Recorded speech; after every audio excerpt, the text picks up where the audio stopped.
Hey everybody, Multiport 59 here.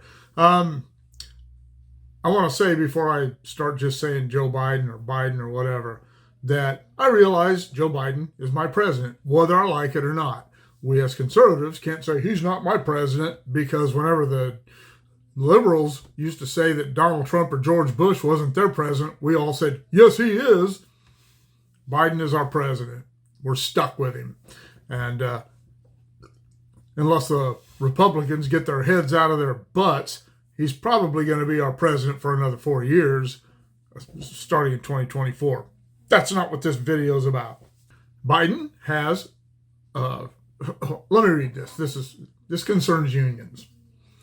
President Joe Biden announced Thursday he will pump $36 billion into a union pension plan to prevent drastic benefit cuts for pensioners just a week after he signed a railroad labor deal opposed by several union organizations.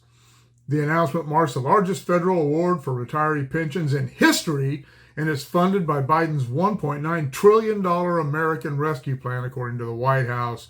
The $36 billion will go to the Central States Pension Fund, which is for mostly Teamster union members. I don't know why they even threw the railroad into this, because our pension is not funded by our union. Our union would like you to think that, and all these other people would like you, and Democrats and everybody else who know nothing about how the railroad works, would like you to think that. But that is not the way it works.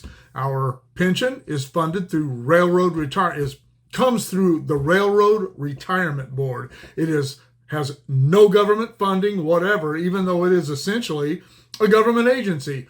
We don't get checks anymore. They're direct deposited, but they look just like your tax return checks. When I first retired, that's what they were still sending us. It is funded by us. It's funded by the employees and by the company. Employees pay into railroad retirement.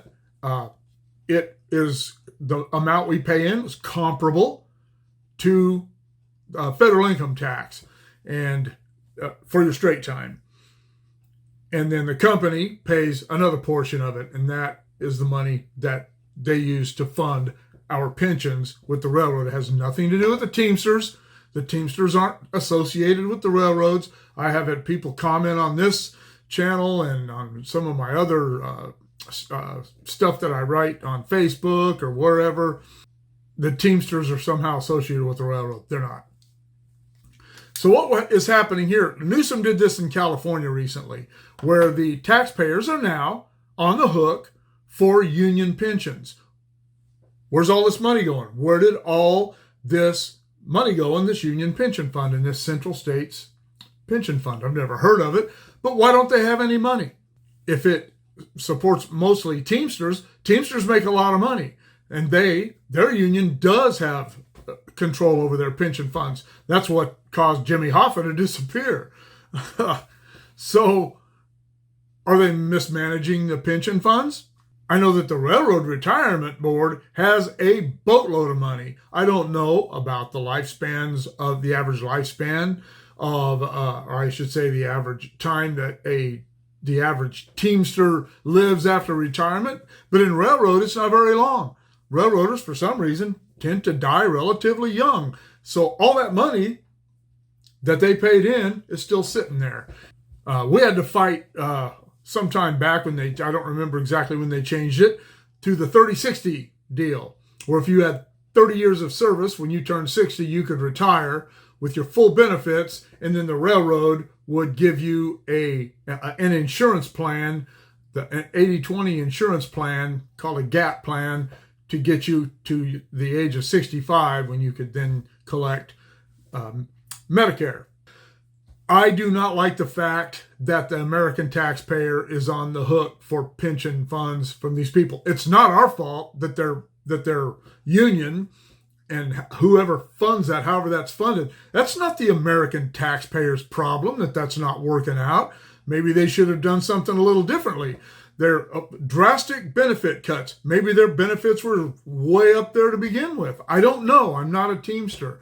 And I'm not going to do a deep dive into this because it doesn't matter. I am opposed to the taxpayer being on the hook for any union business. I am opposed to government jobs being represented by unions. Why should the American and state taxpayers in this country be on the hook for people's pay? I mean, we already pay taxes to employ these people and to buy their cars and to do all the things that surround the departments of the United States government. But now we have to fund their salaries. We have to fund their pensions.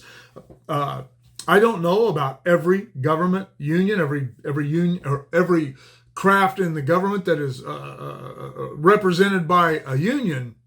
But I do know that a lot of these government pensions, people who go on pension in the government, their insurance is paid for life. They don't even have to use Medicare, or they can combine the two, but they never have to pay for insurance again, and they don't have to depend on Medicare like the rest of us do. That is the American taxpayer or the state taxpayer paying for all that. I'm vehemently opposed to it. Hey, sorry if you're one of these government employees that's got the CalPERS or whatever it is that you have.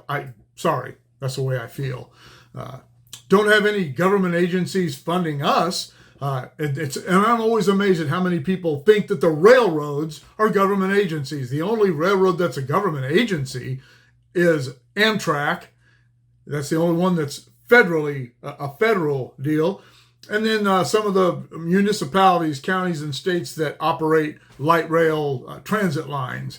But the major railroads in the United States have nothing to do with that. I hate the fact that we never have any say about this kind of thing.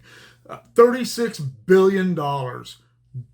Taxpayers should have a say in that, but they don't. The only way we have a say in it is by not electing or re-electing people like Biden, people like Newsom, people like all the other Democrats. This is nothing more than pandering to unions, because I'm not even going to say that the government screwed the railroad unions, but they intervened and went against the one union that was still holding out. All the other unions had signed on. So for that, the American taxpayer gets put on the hook for all this. We get to kiss the union's asses whether we want to or not. It drives me absolutely bananas. It doesn't surprise me. I said in my other video about the non-strike that the Democrats are not your friends if you're in a union. They're not. And they're really not. They're not these guys' friends either. $36 billion. I don't know how long that's going to help these people. It's anything like the mess that a lot of unions have made of their pension plans in the past. It's not going to do much. It's not going to do much good. If you're a Teamster, sorry, I don't support this. Manage your union better. Get better people in place. Unions, I've said before, they're businesses, and they're no different than the businesses from whom they purport to protect us. And it just drives me crazy. I'm tongue-tied over it. But I don't know. What do you think? Let me know in the comments below. Shoot me an email at motopoet59@gmail.com.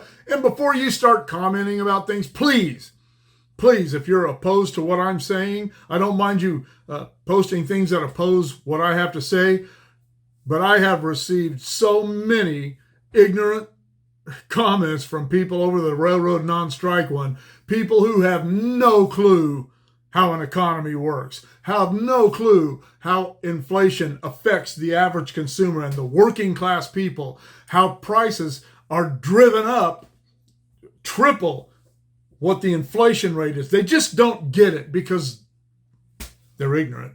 They're ignorant, and some of them are stupid. You've heard me talk about the difference between ignorance and stupidity. But anyway, it's so frustrating. Let me know in the comments below. Shoot me an email at motopoet59@gmail.com. Like, share, subscribe, click on the bell if you want to be notified of future content, and we'll see you all later.